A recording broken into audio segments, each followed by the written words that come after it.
I definitely want to talk about one of those women we have not seen in a while. And this is one of the things that drives me a little crazy about AEW. Let's talk about Jade Cargil right now. And Yes. they tend to do this with all the world champions. Like, I think it's the one thing that WWE kind of does better for sure. I mean, they maybe do a lot of things better, but in my opinion, is when the champion loses the title, they want to chase that title again. It Yeah. doesn't seem like whether it's the men or the women's, when they lose the title, they're just kind of gone, like non-existent from chasing the title. Jade Cargill lost that title. I'm sure she wanted some time off, but it's been like 3 months, maybe 4 months since she dropped that title to Statlander, and like not a word. She just had that unbelievable winning streak, right? Right. Like, unprecedented. Loses the title and she's gone. We don't hear one word. Yeah, I think that's a great point, honestly. And like you said, I think that there was some time off given to her. I don't know all of the details about how much, or if like she was working on other specific projects where maybe she needed the time away from TV to work on other things.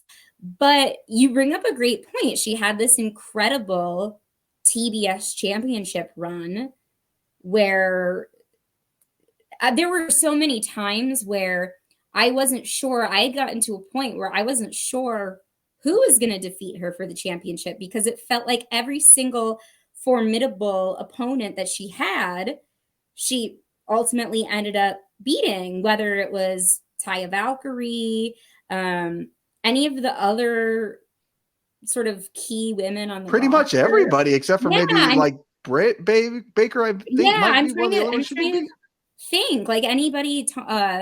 Tony Storm. She I beat thought Sky maybe. Blue several times. I know that. Yeah, I thought at one point, like I thought maybe like when Tony Storm joined the company, I thought like, oh, maybe she's the person that's going to do it. So it got to a point where I was like, if it's no one here, then who is it? And so finally, we get our payoff with Kris Statlander winning the championship, which I do ultimately think was a good call. And I think we've seen a lot of evolution from Kris Statlander over the last couple of years, which has been pretty cool. But it is odd that she still hasn't come back to say anything. And I hope at some point in the relatively near future, I hope that she will, and that when she does, they're able to build a big story off of that. But I think that you made a very valid point. It's like when someone loses their championship, It's that's like, their baby. That's right. they should be coming up with any strategy that they can to get their rematch. But it makes sense in this case that she did take some time off, but then it kind of leaves that hanging question of like, well, when is she going to come back and claim what's hers?